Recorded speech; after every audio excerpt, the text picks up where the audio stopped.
जी अस्सलाम वालेकुम dear student, this is Mohammad Adnan और मैं हूँ 11th और 9th की न्यू बुक सिलेबस के साथ। बेटे जो आज का हमारा आर्टिकल है वो है रेक्टेंगुलर कंपोनेंट ऑफ वेक्टर्स। इसके related paper point of view के लिए किप्स पंजाब और इसके अलावा जितने भी दूसरे इंस्टीट्यूट है या पीटीपी के जितने भी पेपर्स आते हैं उनमें बड़े इंपॉर्टेंट एमसीक्यूज और कॉन्सेप्चुअल होते हैं, जिसमें बच्चा जो है ना वो बड़ा मेंटली तौर पर डिस्टर्ब होता है कि हमें क्लास में कुछ और पढ़ाया गया है। आर्टिकल तो बड़ा सिंपल था लेकिन ये एमसीक्यूज कैसे और किस तरह आ गए हमने उसी के रिलेटेड डिस्कस कर दिया। और कुछ मैं एक अपर व्यू दूंगा about rectangular components of a vector. But फर्ज करें कि ये हमारे पास है एक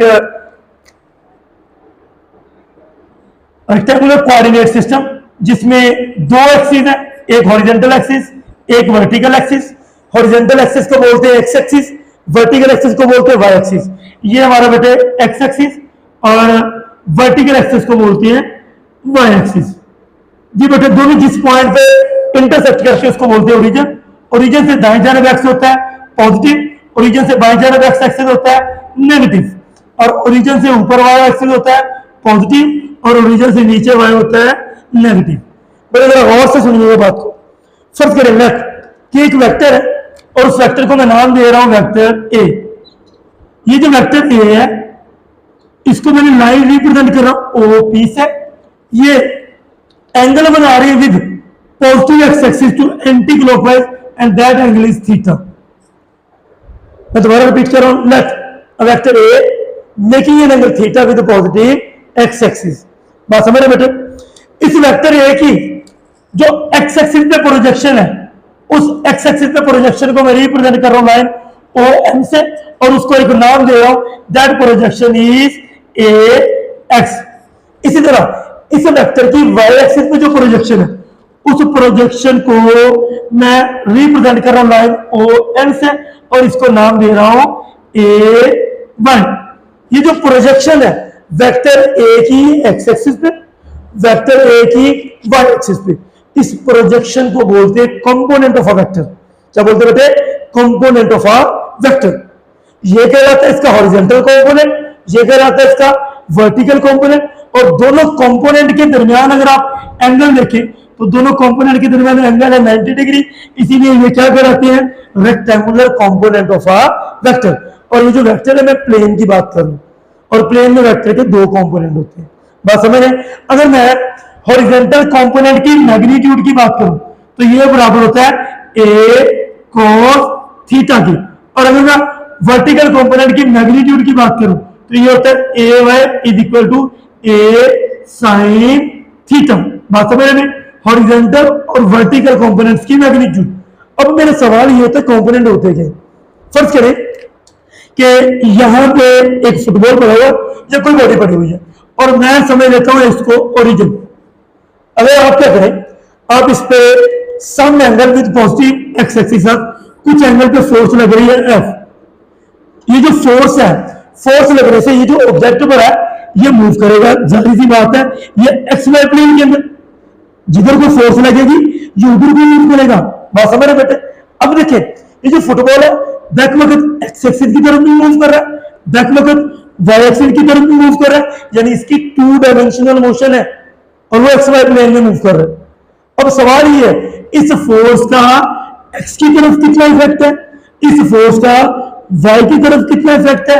ये जो इफेक्टिव वैल्यू है फोर्स की along X axis along Y axis इसी को बोलते हैं कंपोनेंट। और फोर्स का effective value along X axis होती है एफ एक्स और फोर्स की effective value along Y axis होती है एफ वाई। ये जो एफ एक्स और एफ वाई ये क्या कहलाते हैं? Component of a force. जैसे ये वेक्टर ए के दो कंपोनेंट थे ए वाई और ए एक्स, इनको क्या बोलते थे? Component of a vector. क्योंकि कंपोनेंट के दरमियान एंगल बनता था 90 डिग्री, इसीलिए ये कहलाते थे rectangular component of a vector. ये जो फार्मूला मैंने बनाया है A X will be equal to A cos theta और A Y will be equal to A sine theta. ये जो फार्मूले है ये इफेक्टिव वैल्यू मालूम करने के फार्मूले हैं। कब? जब आपका जो थीटा वो किसके साथ हो? थीटा बेटे एक्स एक्सिस के साथ। याद रखिएगा बेटे एंट्री का मोस्ट इंपोर्टेंट एमसीक्यूज, एंट्री का मोस्ट इंपोर्टेंट एमसीक्यूज याद रखिएगा। अगर आपका अगर कोई वेक्टर वाई एक्सिस के साथ एंगल बना रहा है थीटा। अगर कोई वेक्टर एंगल बना रहा है किसके साथ बेटे, वाई एक्सिस के साथ, तो फिर इसका बेटे जो एक्स कंपोनेंट होगा वो बराबर होगा ए साइन थीटा।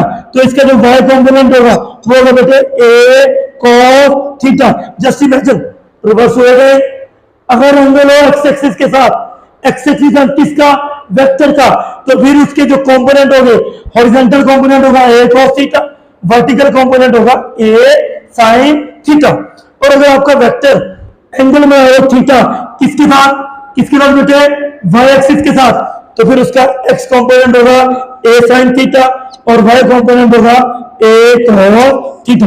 एंट्री का एमसीक्यू नंबर 1 बात समझ रहे। फिर एमसीक्यू नंबर 2, फर्ज करें कि एक वेक्टर है और वेक्टर लाई कर रहा है एक्स एक्सिस की तरफ। ये कोऑर्डिनेट सिस्टम है जिसमें horizontal line x axis, vertical line है वाई एक्सिस। फर्ज करें कि आपका वेक्टर लाई कर रहा है टुवर्ड्स एक्स एक्सिस।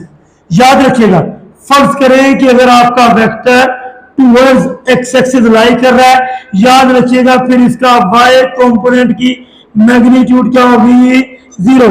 उसकी वजह क्या है, क्योंकि वेक्टर की एक्स पे प्रोजेक्शन होती है, उसका हॉरिजॉन्टल यानी एक्स कंपोनेंट, वेक्टर की वाई पे जो प्रोजेक्शन होती है उसको बोलते हैं उसका वाई कंपोनेंट।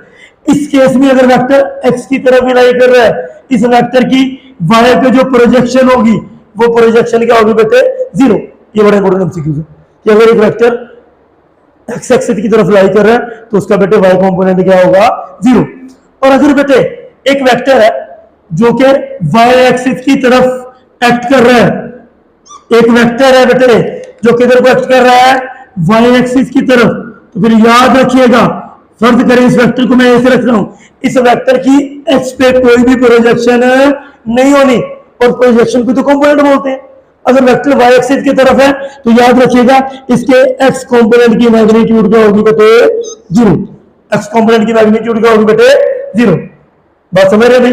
ये 2 एमसीक्यूज डिस्कस किए मैंने, और इंशाल्लाह इसी तरह के कंटिन्यूअस हमने एमसीक्यूज डिस्कस करते रहना है।